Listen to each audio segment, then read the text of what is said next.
Welcome to the First 40 Sports Show with the Goon Squad. It's Black Thor, Ice Water, and Puma. And subscribe, like, and comment. There are going to be a lot of rants in this show. So this is if you ain't watching all our shows, this is the one you need to watch. This is going viral. I promise you. We're going to do hot takes right now with Black Thor. What's your hot take, man? You know what? I was saying this to you a little while ago, man. Some of these general managers, how are they earning their living in the NFL, bro? I'm looking around. I just don't understand it. I don't understand it. I mean, how did the general manager in Denver, you're paying someone $85 million not to throw the football for the next, 2 years? Then you have some of these deals that are coming up. I don't understand it, but what is that? We look at the NFL being a professional football league. These general managers are nothing close to it. What could you two guys' opinion? Ice, you got it. I don't know. It's kind of like it's almost like watching Disney now. Like people don't know how to put things together in football, but it kind of goes back to the old school where those that haven't a clue or those that know in the front office win. Those that don't, see you next year, Atlanta. Anyway, that's what happens. It's a repeat over and over and over again. It's like those that have nots don't understand how to make a solid move. You saw a couple this time, but the way it's looking out right now, Chicago, y'all running out of options, dog. That's all I'm gonna say on there right there. I'm gonna go in there any further. Okay, we're going to talk about the NFL a little bit later because there's been a lot of transactions, but it's just people that are not qualified to do the jobs. They may be listening to other people. They may be listening to ESPN because some of the knuckleheads on ESPN, they come out with stuff and you see general managers just running right behind them. And so it's a lack of coaching. It's a lack of really putting together a good team and giving qualified people to put good teams together. How do you give away Saquon Barkley to your division rival? And you know they're going to use him just like you tried to use him and weren't, you weren't able to use him because you didn't have a really good quarterback that was smart enough to use him in a great way. The Tampa Bay Buccaneers, I know you're going to talk about this, Black. How do you sign Baker Mayfield for 3 years and then $50 million guaranteed? How do you do that?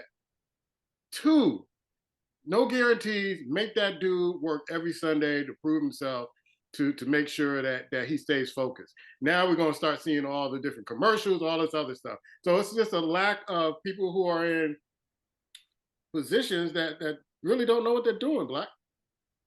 No, it's an indictment on NFL organizations, man. It really is.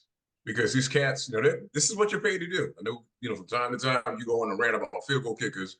General managers, this is what you're paid to do. It's your job all season. Put together a comprehensive plan to execute a team that could be, I'm not saying you got to win the Super Bowl every year. At least make good, sound decisions. And I'll say this real quick. The New York Giants, their general manager, and during the season, Daniel Jones is going to be our quarterback. Yeah, he brought us to the playoffs last year. 4 months later, you're walking away from him. What happened? He didn't even play when you change your mind. What happened? Oh, you forgot you gave him that dumbass deal about a year ago. You forgot that, right? I don't understand it. And they don't get fired. Here's the stream. That's the funny thing about it. The owners don't fire them year after year. It's amazing. Yeah, general managers in the NFL, like TV weathermen, they could be wrong all the time, still don't get fired. You can see them on TV every week. Ice? Yeah, guess mine is trying to figure this out about the NBA from the standpoint of, are the Celtics for real? Artists. You've seen them lose to Denver. You've seen them lose at home to teams that matter. They lose to the Clippers, and we always get excited for a minute. They made some off-season transactions, and now the question is, when it matters, they don't show up, and can they show up? Black? Yeah, I think they are, man. I think they are. Now, I do have a problem with them. They choke up a little bit in the fourth quarter, and I'm not going to say that. I'm going to say Jason Tatum. I'm just going to be clear and honest about it. He freezes up in the fourth quarter, but I think watch that team, how they have grown over the years, how they've grown from last year with the head coach. And in reality, they didn't really choke up too much against the Denver Nuggets. That game there, now I'm surprised that Cleveland took them down, but they played Denver and gave Denver all they want, man. So I think during the playoffs, and then you still got a little time, 20 more games left, I think they're gonna, they're gonna show a little better, and I would not be surprised, man. I wouldn't be surprised if they won or they came close to winning it this year. So no, I think I think it's a little prematurely to start thinking that they're going to choke, because to me, when I think of choking like that, I go to the guy that's playing for the Clippers. That the guy that's run up and down the court now with the beard. You know what I'm talking about? That's the ultimate choke artist in the playoff, bro. So no, I think Cleveland, I think Boston. When I watched them play Denver, that wasn't choke. They just played a hell of a team, man. You played a guy that just refuses his will. The Joker. He basically willed that team to win that game, and that's what they were up against.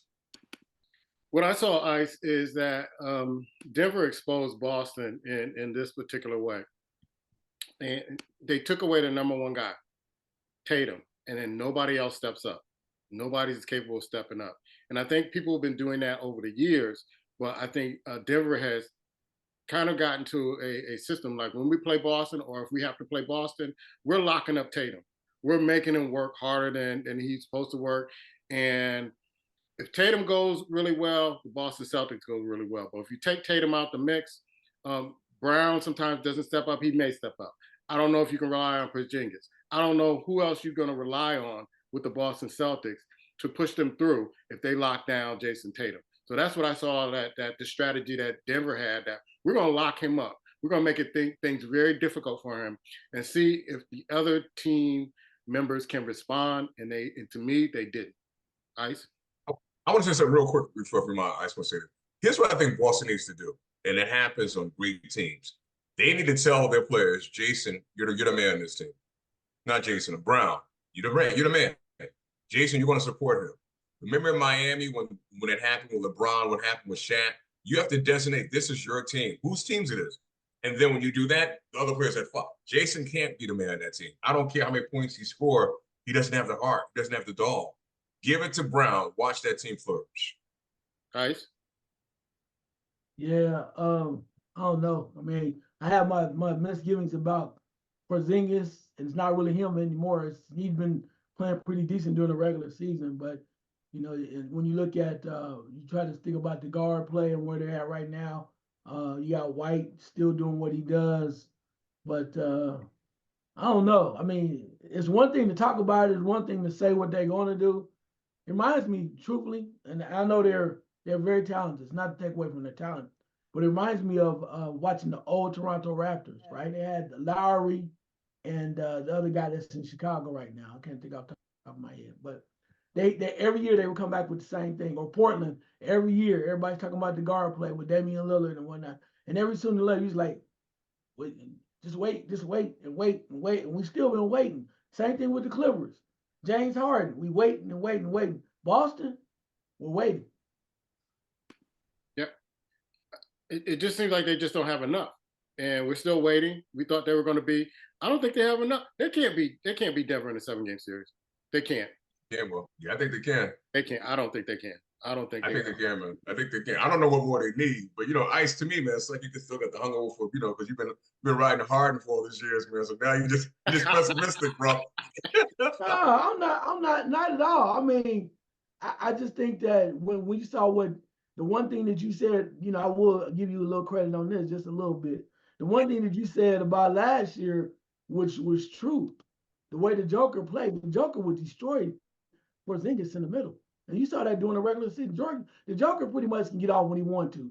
But the thing about this with Porzingis in this mismatch is I don't see any pushback, right? I don't see them having a guy that's gonna push back. When they played, even with Miami, they was trying to get him in, trying to get the Joker in foul trouble. There was some other kind of call or somebody that they had to worry about.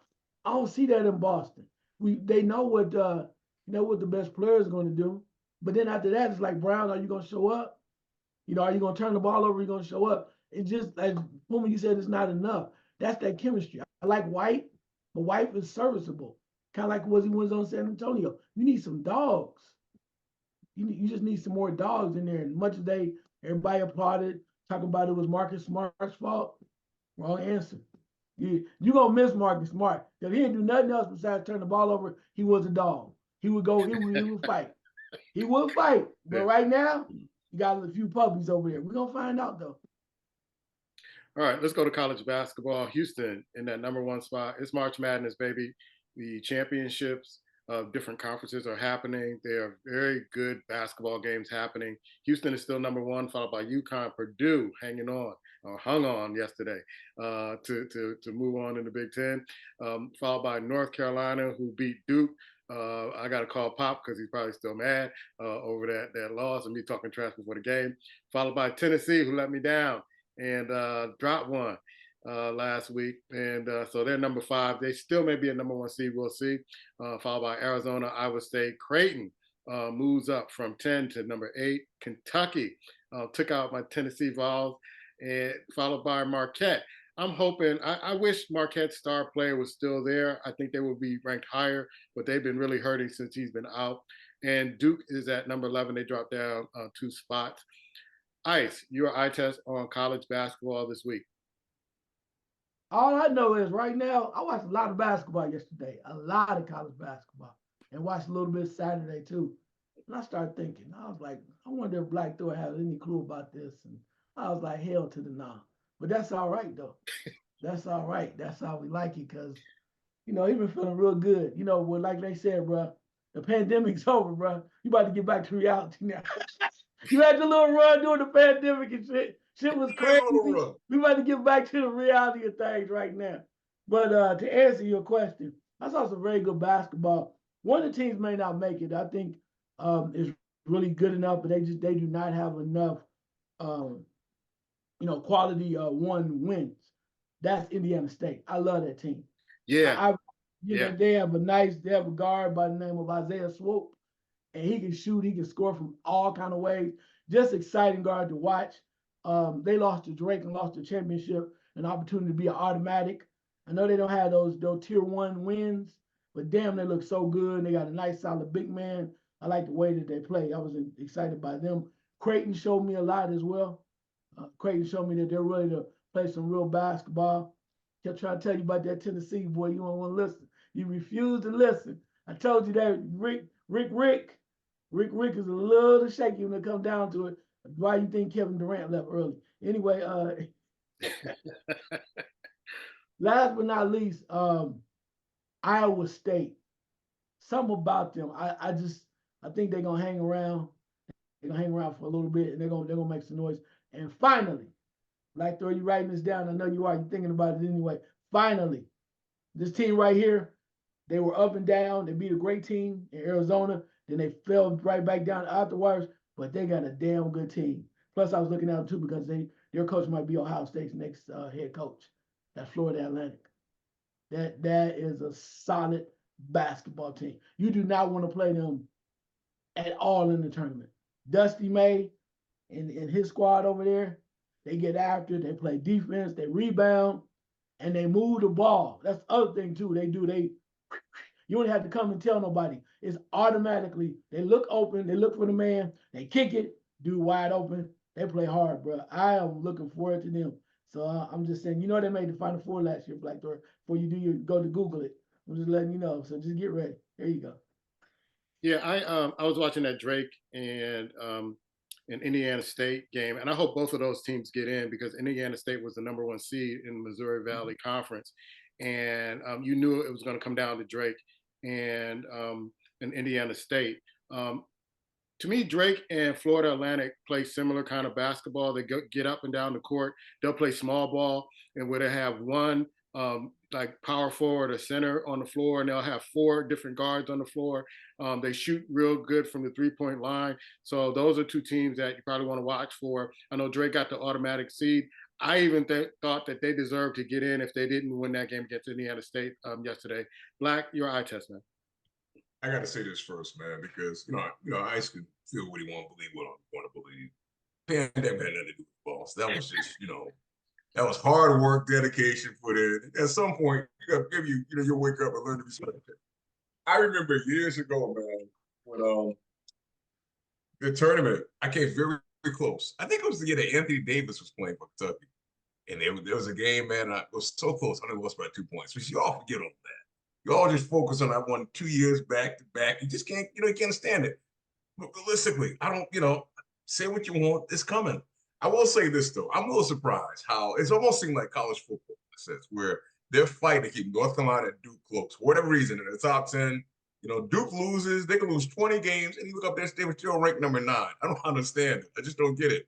I look at Creighton, and I'm seeing, I'm happy for them. I'm not sure that they're really going to, when it comes down to, they can stand strong. But at the same time, I got to remember they took down some powerhouses. They took down UConn. They have beaten some good schools. So I'm going to kind of watch them a little bit closer and see what's going on with them.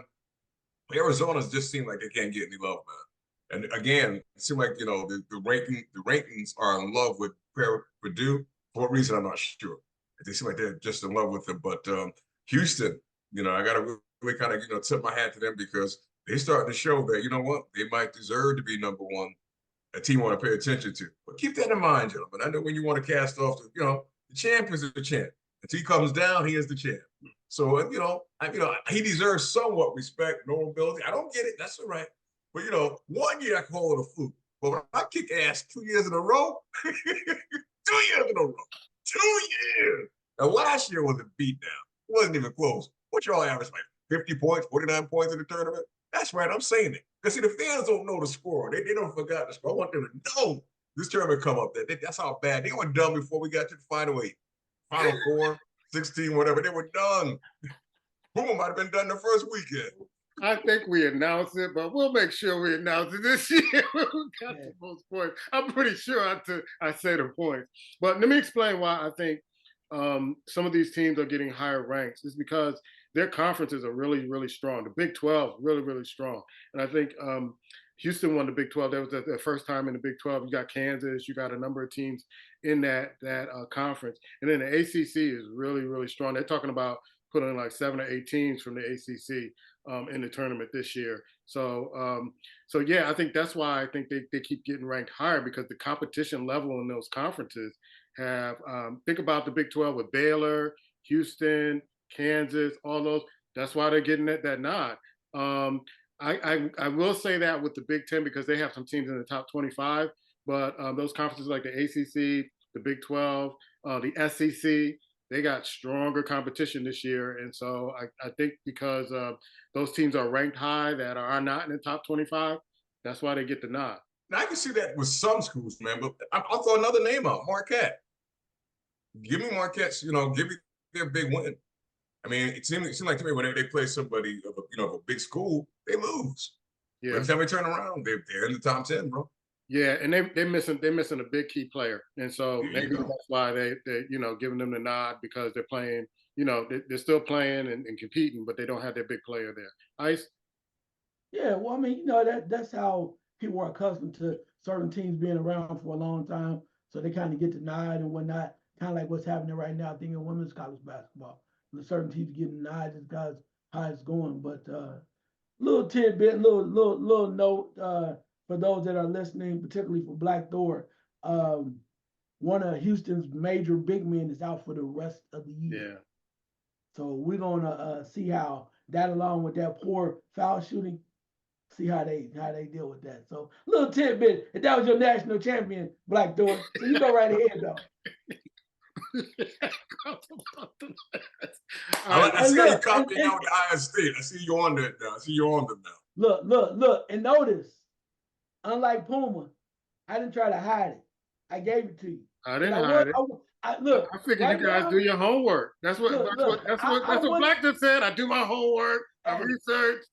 Hey, I want you, Black Thor. I want you to be as well prepared as possible this year. So there look, as you said, 2-time champion, I want you to be well prepared. So when it does come down upon you, and I ain't coming, I'm already here. You understand what I'm saying? You already know. It's amazing though.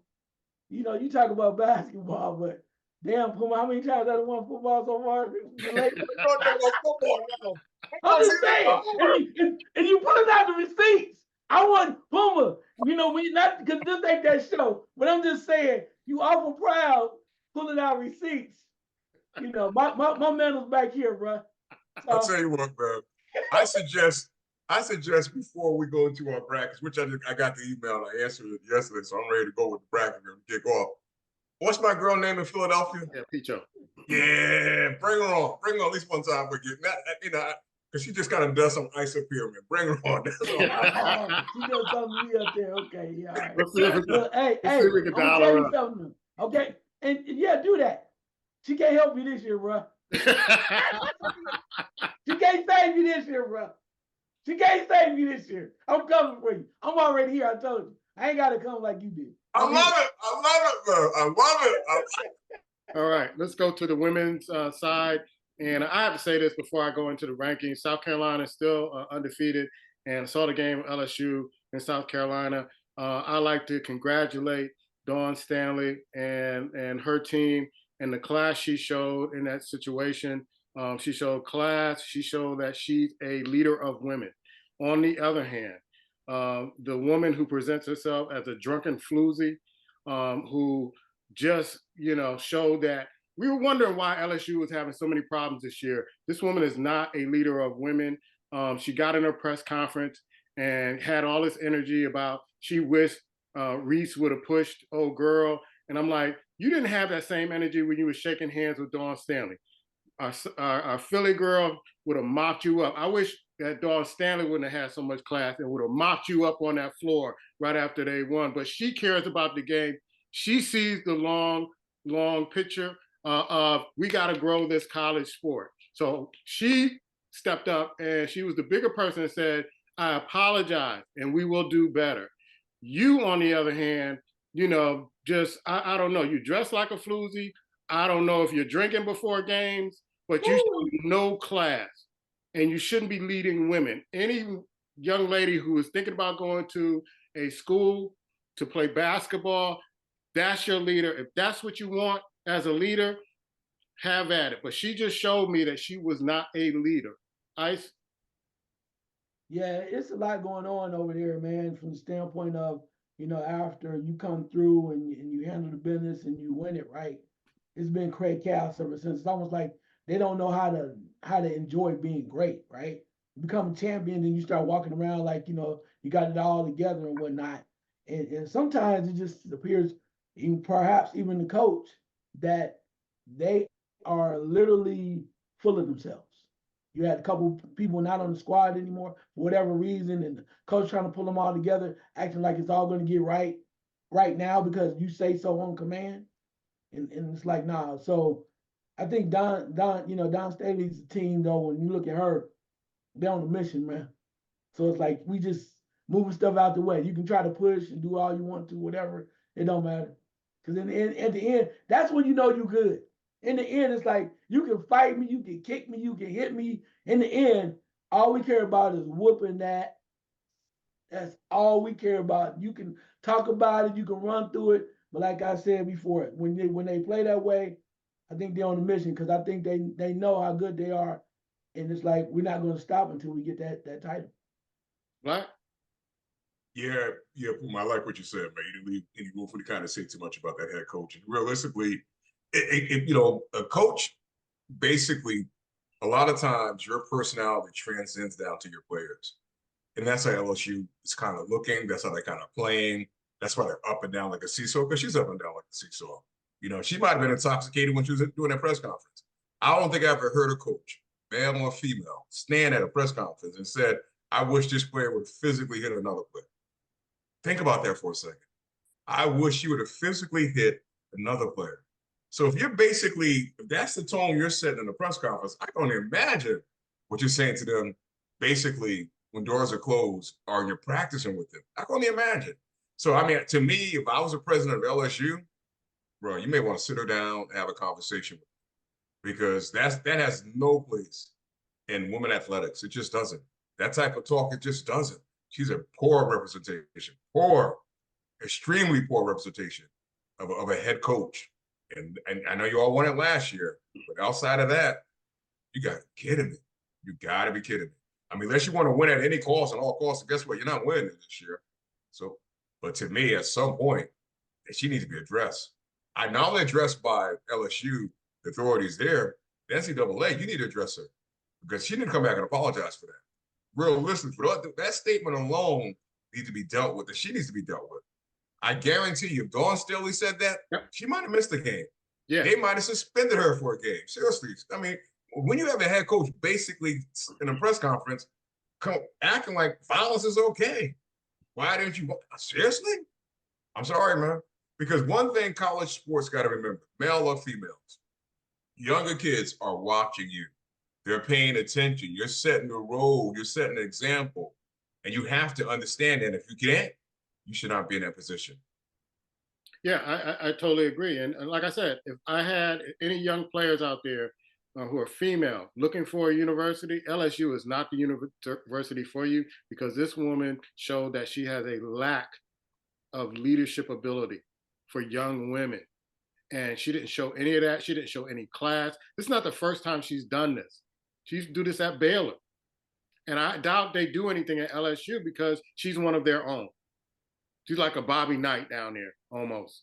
Like Bobby could do anything he wants unless he does something real funky to get rid of her. They'll probably give her a slap on the hand. Oh, I apologize. I shouldn't have gone. And they move right on. But she has no class. She has no business in college basketball whatsoever.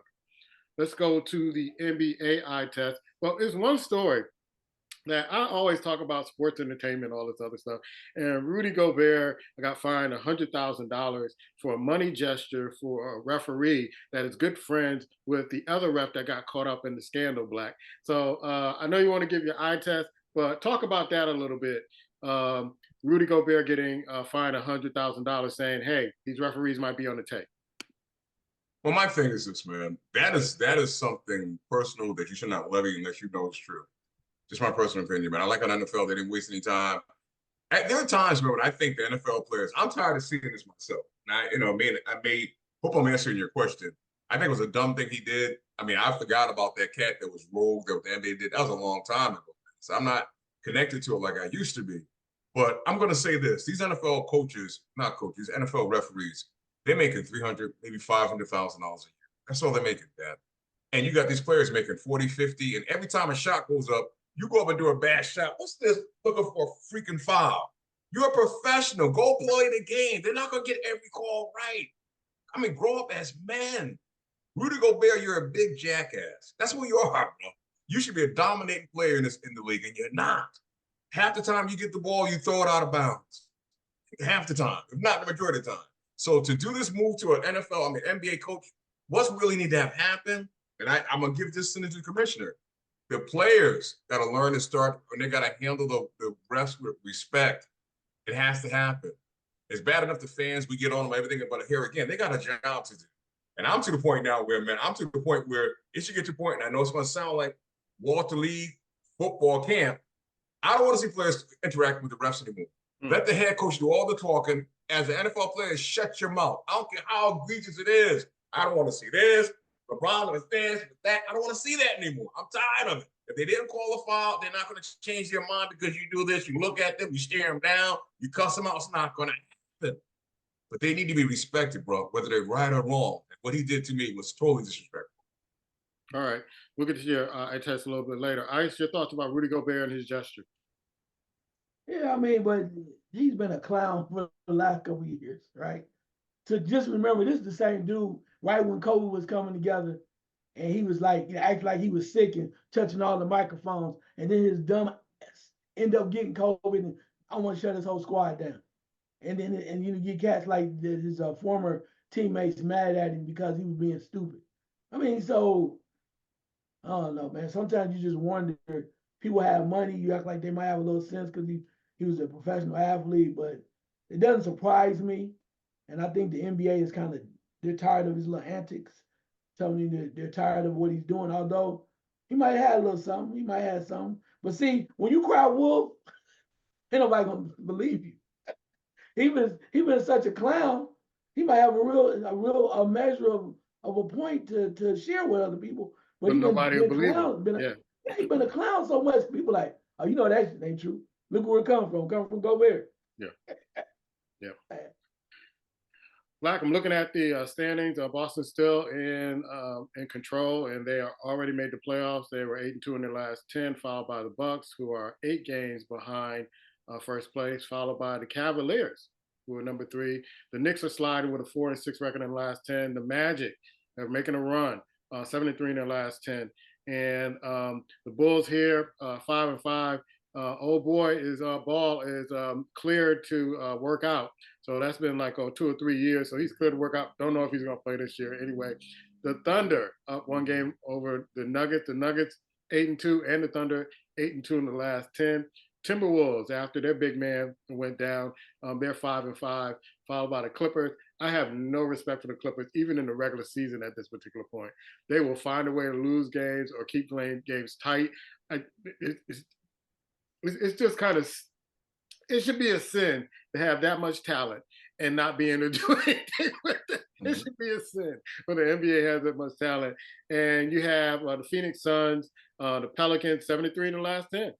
They're at number 5, Phoenix Suns at number 6. ESPN is still rooting for the Lakers to make the at least the play in. They kind of fluctuate between 9 and 10. So your eye test of the NBA, Black. You know what? I've noticed the intensity of the play has picked up since the All-Star game, and I like that. I like that a lot. These players are basically playing harder. The games are basically like they're more meaningful, and they're playing for position. So it seemed like throughout the season, some of these teams took some nights off, but not right now, man. So that I'm noticing that, yeah. I mean, Boston, I think they really are poised to kind of really go strong this year. Miami is trying to make some noise. They're trying to make a late run push to kind of do some things. So I kind of keep an eye out for them. And I hate to kind of even say this, but Milwaukee's starting to play better. Man. It seems like Dame is starting to find his feet. He's starting to kind of get these shots going. They're starting to kind of get it going. So I'm going to keep an eye on them as well. OKC, I'm impressed with them. I know everybody's thinking they may not be able to make much noise to go down the road, but I think they're going to do better than what some people think they're going to do in the playoffs. And, with the Lakers, man, until the Lakers basically do something that's worth paying attention to, let's stop it. Let's stop it. The other night, Anthony Davis played no center, no forward. He goes for 30 points, man, like he's better than Walt Chamberlain. I'm tired of it. They're in 10th place, people. They're in 10th place. I know it's LA, I know it's the Lake Show, whatever what you want to call it, but I'm not impressed. Ice? Yeah, I think things start coming back to the way we normally think they are going to be. From the standpoint of you see in the East, you see Milwaukee sliding back up there, right, and that getting close to that area. Cleveland is coming down to sea level, if you will. Knicks as well, but Orlando, I just like the fact that Orlando's even up that high up in the standings right now at 5. Philadelphia, even when you're the big man Embiid is healthy, I still think you're about a player or two away. You've done everything you can to kind of get it right, but I think you still need some work. Do love to see Indiana at 7. I think they're gonna cause a problem over in the West. Denver is just kind of taking their little sweet time, just kind of watching. And we was down 6, now we only down 1. Where you're gonna blink and they're gonna be right there at number 1 seed. And Minnesota, you say you lost your big man, but it's just not what it was before. The Clippers at 4. Sacramento at 7 is very interesting. Again, like I said before, if Dallas can hang around at that 8 or whatever, that 7 spot, it could be very interesting. I'm not saying don't get me wrong, they have no shot in heck against Denver. Okay, I'm gonna say that first off. They just can't match up. But they get some teams that's gonna run up and down. Let's say, for instance, they were to slide up and play like a New Orleans or something. Luka and Kyrie to make some things happen. And I'm gonna tell y'all something. I just saw this. I shouldn't use this for my last second shot, but I just noticed something the other day. I was watching this highlight film of Kyrie and where he was shaking and making moves and whatnot. And I was just like, oh my God, if he ever really wanted to play serious, he'd be so nasty. And then I saw some film of one of my favorite players of all time, guards. And I said, damn, that is his godfather, Rod Strickland. Yeah. All the games are so much similar, the way that they handled the ball and they were shaking people out their shoes. My goodness. It was like, I don't know, 2 guys that probably have better handles. And I'm just watching that. But Lakers are there at 9. Say one last thing. They've been talking, a lot of people, friends have been talking about Lakers need to make trades so they can get better. I said, I don't know when y'all not gonna give. When are y'all gonna ever give D'Angelo Russell some damn credit? Seriously, dude dropped 44 without LeBron, beat one of the best teams in the league, and you still looking for somebody else to come in the door. I don't get that because He may not be the best player, but he knows how to play with stars. He knows how to distribute. He knows how to take over when he needs to. Now, if you want him to take over and win the whole game, he's not going to do that. That's where your stars come in. But he plays a good game, and no matter what he does, ever since that childish antics he had about talking about somebody's girlfriend and all that other stuff, he can't get over that. That ain't got nothing to do no damn basketball. Nothing to do with basketball. Yeah, Nothing. yeah. But And I it's digress. sad. It's It's the sad social because media age. he can't get over that stigma of being a snitch. He just can't. I mean, people What won't allow that him. got to do with basketball? Yeah, I know. Nothing. People won't let him go off that. I don't know. That's that social media bullshit. For Yeah. real. That's why I'm old as hell, and I'm gonna roll with that. Oh well, he's a snitch. Can you help me win a title? I can talk about you afterwards. I need a damn title. Yeah, yeah. I when I watched Rod Strickland play against Jordan, they had to take Jordan off of Rod Strickland because Jordan could not handle Rod Strickland in games where whatever team Rod Strickland played on, they had to put an actual guard on him, a point guard or somebody to play defense on him because he used to shake Jordan up. There were a lot of players, a number of players that used to shake Jordan up where they would like put somebody else on him because it was getting embarrassing. Let's go to NFL news. You have Russell Wilson getting a 1-year contract with the Pittsburgh Steelers. Baker Mayfield faked his way into a 3-year contract, $50 million guaranteed. Jason Kelsey and Fletcher Cox retired. It's going to be big holes to fill in Philadelphia, but they picked up Saquon Barkley. Get a center or somebody to block for this dude and give him the ball more than you have Hurts running. And there are a lot of teams who are making decisions basically solely on cap space decisions because they screwed up their cap space signing these big contracts, and now they're trying to cut a lot of folks off. Ice, your thoughts on NFL news and on the transactions that are happening? Man, I'm gonna say one thing. I was gonna start one way, but I'm gonna go another way because this happened it developed as we were coming on the air. Chicago, y'all running out of options, bro. Said that earlier. Y'all running out of options. You thought you was gonna get something really for Justin Fields, and now all the stuff is evaporating. The teams that really wanted him, you looked at the Raiders. They picked up Minshew, right? The Falcons went ahead and they got Kirk Cousins. I still don't understand that one, but it is what it is. You got that. Then we with the Raiders. I said Minshew. All the teams that really wanted him are now closing up. So now we know you're not gonna keep him. You can't keep him now. But now you had to expect the little high-end draft picks that you thought you were getting. You'll be lucky to get picks from day 2 now, because nobody's going to pay that money, give the bigger picks that they would have before for Justin Fields. They know that you're desperate. You can't hold both of them together, so you got to do something. So they're going to just wait and wait and wait, and you might mess around have to trade him to Cleveland, and he just be a backup. That's how it's rolling out there like right now. So I'm telling you, and you can't afford to keep him. So you have to make a trade there. And last but not least, I'll get off this real quick. 2 things, I'm sorry. Chicago, I said that they're going to have to make that trade so they can, no, not make the trade. They have to stay with the first pick and move forward and pick up Caleb. But on the other end, I want to say, what about moving forward and looking at the Chargers, man? Chargers picked up the tight end Will Dissly, and they got a running back. They got Gus Edwards that was balling strong out in Baltimore last year. It is, man. Last but not least, I'll say this: Atlanta, Kirk Cousins, you must don't want to win, bro. How you walk away from Justin Jefferson, bro? For real though, how you walk away from? And that must be where your wife from, or you got a hookup down there or something going on, because those young guys in Atlanta, they're gonna need some time.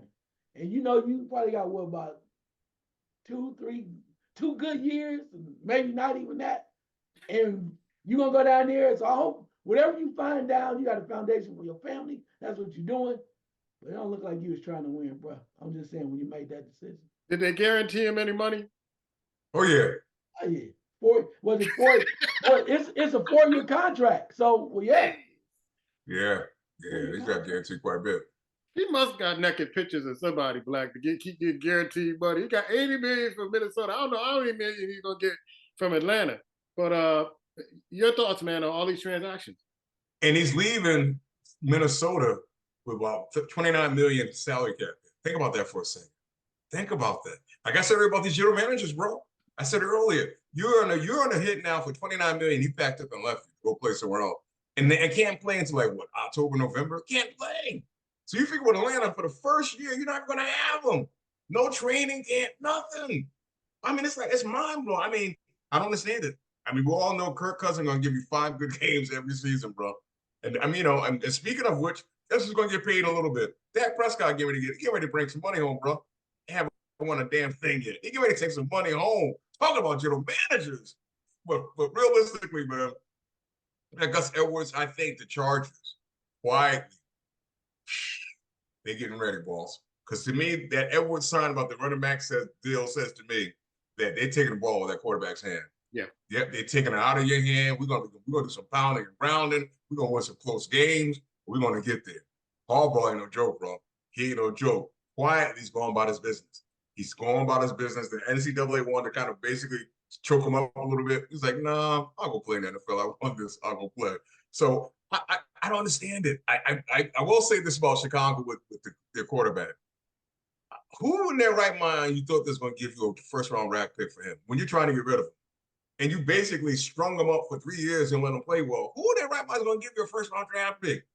Realistically, Matt Jones went for a 6th round draft. Then you might be best at a 4th, maybe a 4th or a 5th. Yeah. Take it, do what you got to do, and move on. That's the best you're going to get. You want a first round draft pick? Are you kidding me? And I'm going to say this too, man. Minshew, I didn't even realize that until Ice just said it. Minshew, the Raiders is the backup. They're still probably going to draft a quarterback. Good pickup, man. Good pickup for the Raiders. Real good pickup. I still hope the Steelers pick up Fields. I really do. I really do. And have them there with Russell, have them there with their starter. And if Russell doesn't work out, you can still develop a couple of other young quarterbacks to kind of, fill the bill. But anyway, let's go to our last second shot. I'm going to stick with you, Black. I know what my last second shot is. It's about the WWE. I didn't get to do the rant earlier. But what's your last second shot, man? I'm going to take a little spin on this, man. You and I was talking, I think it might have been yesterday. And the coach of the Aces, the Los Angeles Aces, by the way, the WNBA team, they done sold out all their tickets for the upcoming season, bro. You can't find a ticket for one of the games. But Becky Hammon, hell of an NBA commentator, bro. She doesn't play. She bites her tongue. She says what it is. She's talking about the Celtics. They got to man up. They got to stop being scared, choking it up. She said about the Knicks, they're not winning anything with a little small point guard. I love it. When she comes on television, she drops it much better than the men do. Guess what? Make her a permanent staple on television, because half you idiots don't know what you're talking about, and she does. Ice? Yeah, I'm going to take a different twist. I'm going to look at women's college basketball. We're headed to the tournament. Just got kind of done with the conference tournaments. And the standings really the rankings put me in a different light from the standpoint of who might be number 1 seeds. So number 1 is South Carolina. Number 2 is Iowa, who won the Big Ten championship. USC jumped up after they handled the business out west and over Stanford, and also UCLA, and Stanford is number 4. So you have those 4 teams as the number 1 seeds. It's going to be I think the tournament is going to be very interesting because of the standpoint that I don't think a lot of those teams, except for South Carolina, are used to being on that stage.